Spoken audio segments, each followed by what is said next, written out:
Hello, everybody. Welcome to November 2024. It's the month we've all been waiting for. There's been quite a bit of buildup towards this month. And I bet that if I were to tell you that this is going to be a very chill, laid back month, you'd call me a big fat liar, and you would be right. To be honest, this month is very tense. There's potentially a lot of pivotal moments that are taking place at this time. And maybe the outcomes won't be as immediately consequential or combustive as we may fear. And a lot of what the astrology that we're looking at could just be the fear and tension that we have going into this month. But the overall vibe really is very edgy and filled with anticipation. As we know, with most elections, and this election is certainly no different, it will determine the trajectory of our country into the future. And we're all acutely aware that the future, in its most general sense, is tenuous and rapidly changing. So the coming leadership is heavy on everyone's hearts and heavy on everyone's minds. It's important to remember that regardless of our presidential choice, we all want the best for our nation and our personal quality of life. Despite the media messaging that we receive, the common person is mostly acting from their own most heartfelt hopes for the future.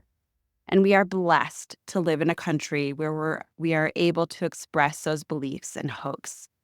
It's important to keep that in mind as we encounter others with opposing political stances from ourselves, and not to fall into the drama of the moment and to remember the humanity that exists between each of us. The astrology this month is not chill, as I stated before.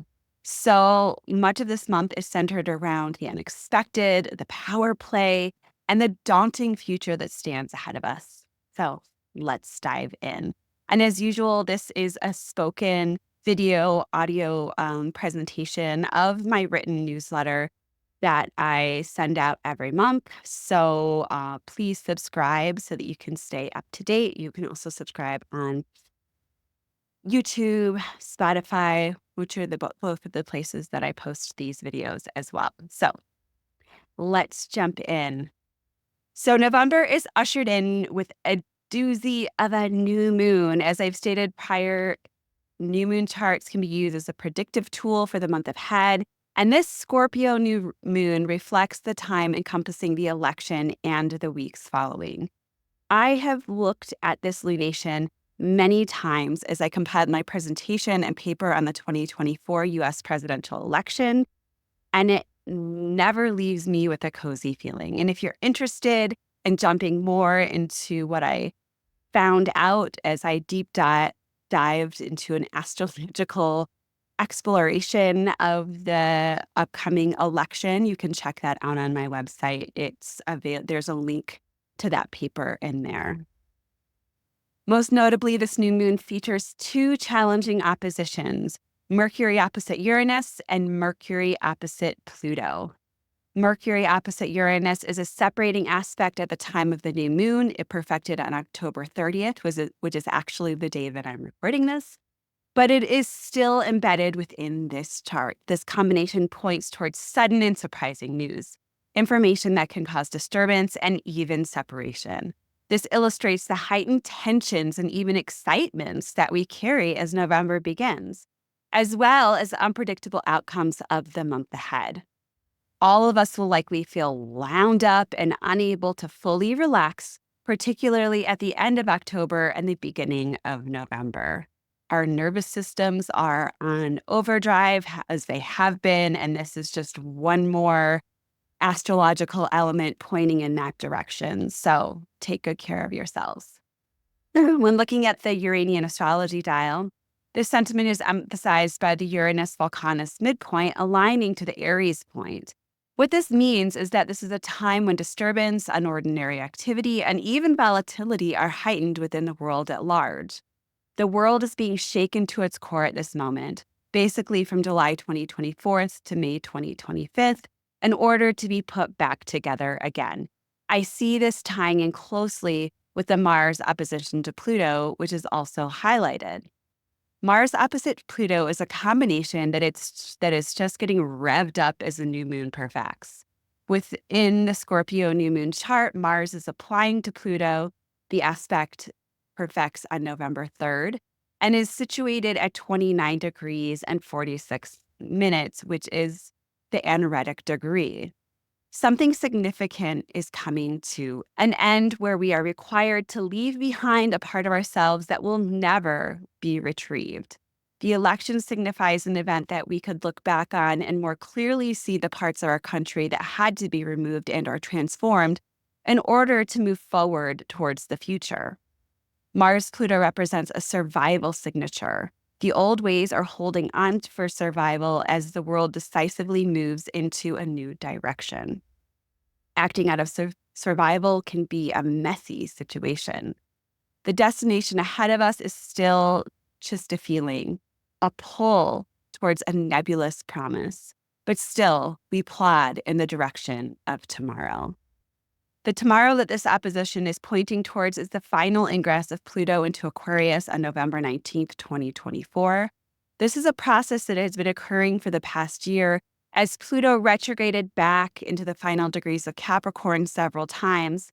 But this is it. There is no going back. The future is summoning our path forward into a potentially different form of government for the United States, a new way of approaching foreign relations, possibly alternate means of currency, and cultural structures that we cannot fathom at this moment.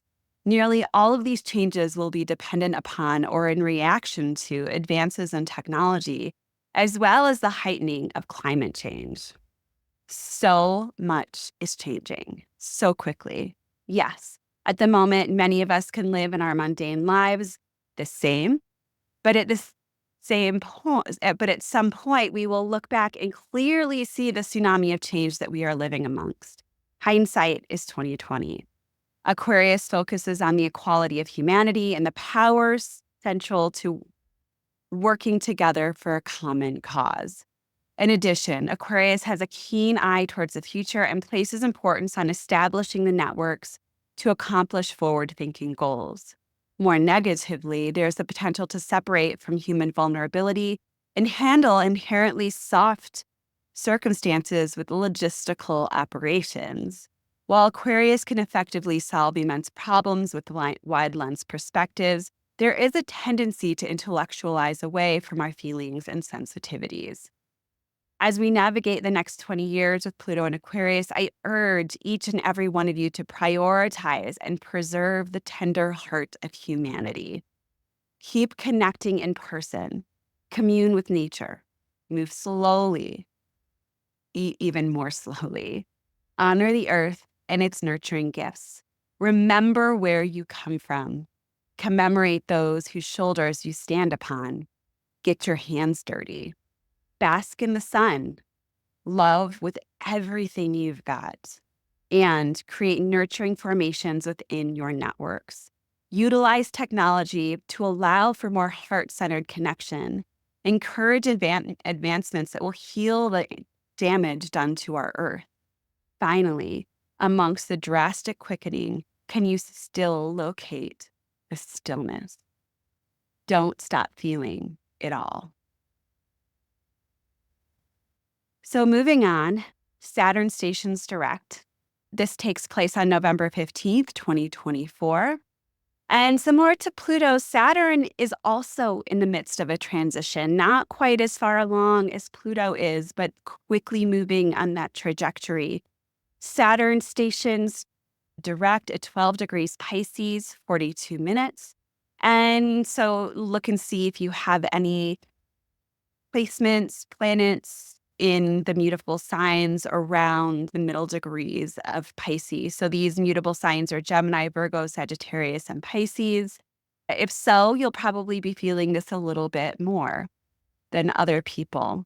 This day looks to be one that provokes heightened communication and even news, as well as upset and upheaval. And a lot of this that I was pulling out is actually from the Taurus full moon, which is taking place the full day, and we'll get into that in a little bit.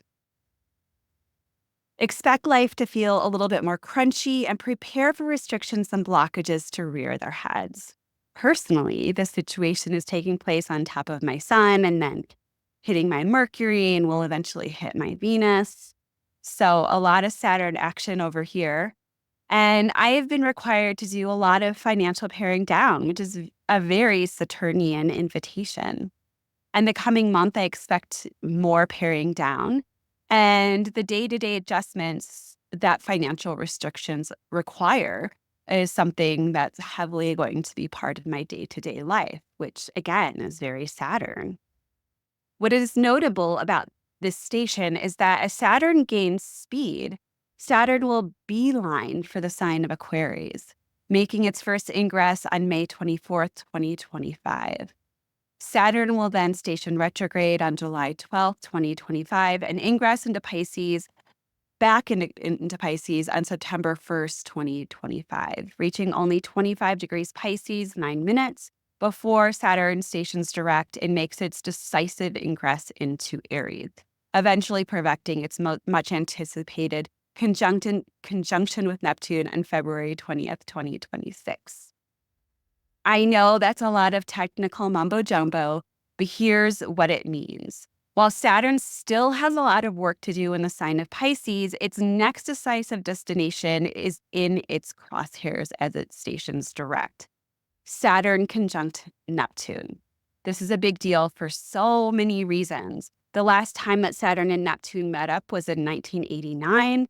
So this is a rare meeting of planets. It happens about every 35 years. 1989 is remembered as the year of revolutions at a turning point in history. The Berlin Wall came down, the Tiananmen Square protests took place in Beijing, China, the Velvet Revolution occurred in Czechoslovakia, and the Romanian communist overthrow dissolved the Soviet Union. In addition, there were several massive oil spills, including the Exxon Valdez. The Loma Prieta earthquake in San Francisco took place. Game Boy was released, and the first proposal for the World Wide Web was submitted. I will say that the immensity of this time is warranted largely because Uranus was also nearby and forming conjunctions with both Saturn and Neptune. So that's part of why we see so much disturbance. However, while there isn't another outer planet, such as Uranus, throwing its input into this upcoming conjunction, what is notable is that from March 2025 until February 2026, Saturn and Neptune will be dancing along the Aries point, which is 0 degrees Aries. This is important because whatever planet impacts the Aries points represents an influence onto the world at large. The experiences, feelings, and sentiments shared amongst the global community. Saturn and Neptune together represent the dissolving of structures that we stand upon, misleading leadership, and immense loss. Standing at 0 degrees Aries, we are on the precipice of a new chapter. But first, the breakdown must happen. The playing board must be cleared. When a theme shows up again and again in astrology, it's best to believe it and take it seriously. The upcoming Saturn-Neptune conjunction is something that I will be speaking to regularly over the next couple of years, but I wanted to give you a primer into where Saturn's head is at and what its longer-term trajectory is aimed towards. So now moving to the 2024 Taurus full moon. It takes place on November 15th, 2024, and is situated at 24 degrees, 0 minutes. The highlight of this full moon is its conjunction to Uranus. Yay! In addition, there's a lot of combustible activity within this chart, not a lot of chill, which just seems to be a theme for these days. I suspect that this full moon is illustrating the disruptive aftermath of the presidential election. The people are in a state of upheaval and do not feel settled with the results and could be reeling from the events that have taken place in response to the election outcome.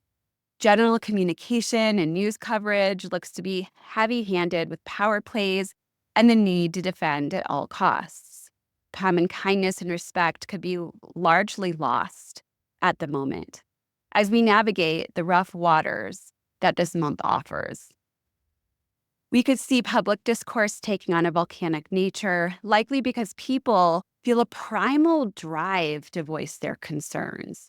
The primal activation could bring out the worst in people. While these disputes and activities could override the news bites, it isn't necessary to get caught up in the nastier impulses. It should be possible to effectively voice one's opinion and be loving and respectful at the same time, right? Maybe this is the idealist in me, but I really believe that, regardless of how different someone else's views may be, that we both share the desire to have a peaceful life that supports us and those who we love. Just because the political machine is pulling us apart at the seams doesn't mean that we have to lose sight of the beautiful humanity that lies within those who hold opposing views from ourselves. Next, Mercury stations retrograde, which is just what we needed at this time. It is interesting to me that Mercury stations retrograde on November 25th, 2024, stationing at 22 degrees Sagittarius, 40 minutes. And its retrograde lasts until December 15th, 2024. And its direct station is at 6 degrees Sagittarius, 23 minutes. If the information chaos that looks to ensue as a result of this election does occur, this Mercury retrograde could act as a moment of reflection and slowing down. Or this could be a time when we become even more dedicated to chasing our own tails of misinformation. The most prominent aspects that Mercury will be making during this retrograde include an opposition to Jupiter and a square to Saturn. Interestingly, this ties the Jupiter-Saturn aspect together, which perfects a second time on December 24th, 2024. So Merry Christmas. And reflects the importance of leadership at this time. More broadly, this also represents information that can be blown out of proportion with exaggeration and hubris, only to be, thankfully, brought back into reality with actual facts and figures. However, this arrangement of planets does depend upon a Jupiter who is in detriment and retrograde, suggesting that the potential for grounded logic to make a substantial difference is slim to none. However, the mutual reception between Mercury and Jupiter could be the saving grace, allowing for potentially uncanny positive outcomes in an otherwise challenging information landscape. However, if the potential disputes are handled, will likely be in a very unconventional way. Another point of interest is that this Mercury retrograde takes place on the ascendant of the United States, as per the Sibley chart, which is at 12 degrees Sagittarius, 21 minutes. Furthermore, Mercury stations retrograde exactly square to the U.S. Neptune and in a close opposition to the U.S. Mars, illuminating the gusto with which the U.S. people will fight for what they believe in, as well as the ways that they can be misled and act upon false information. I suspect that these could be prominent topics and lived experience within the popular U.S. culture for this Mercury retrograde. And the 2024 Sagittarius new moons, we actually have 2 new moons in this month, which isn't incredibly common, but does happen from time to time. It shares a lot of the similar attributes to what I was describing with the Mercury retrograde, because it's also highlighted in this new moon. So the 2024 Sagittarius new moon takes place on November 30th, 2024 at 9 degrees Sagittarius, 32 minutes, and is highlighted by its opposition to Jupiter and square to Saturn, the same alignment illustrated above. By the end of November, we may have arrived at some more pragmatic perspectives than were available earlier in the month. Sagittarius represents the wider belief system as well as the courts, and it is possible that there could be prominent judicial involvement at this time. However, as mentioned above, the Jupiter retrograde in Gemini that is opposing the new moon is not really helping the clarity of the situation, as noted before. It is possible that the information or legal guidance available could be severely damaged or altered. We are dedicated to finding out the truth with a capital T. But the breadcrumbs to our desired destination are inundated with booby traps and roads to nowhere. However, there is hope that with creativity and out-of-the-box approaches, we can gain the insight and answers that we desire. Personally, this is a great new moon to explore your spiritual hygiene, possibly reworking your rituals or establishing deeper dedication to them. Writing and communicating of all kinds are highlighted with this new moon, and the Mercury retrograde as well. Drive, and motivation are also embedded within this new moon. Mars, which we see through Mars trine the new moon. So don't shy away from plunging into any projects that you may have been putting aside. Sarah and I have decided to change the format of our podcast, focusing on the quarterly ingress charts, which are Aries, Cancer, Libra, and Capricorn, instead of the new moon charts. So this new moon will not receive a broadcast astrology podcast treatment. While the new moon charts are fascinating, there is a level of redundancy that we would like to move away from and focus on longer-term predictive charts. In addition, we will bring in more blind chart readings, so if you're interested, let me know, as well as astrological conversations and explorations. In closing, I know that there is a lot going on right now, and there has been for a while. I know that life is offering most of us some substantial crunchiness and changes that feel really fucking hard.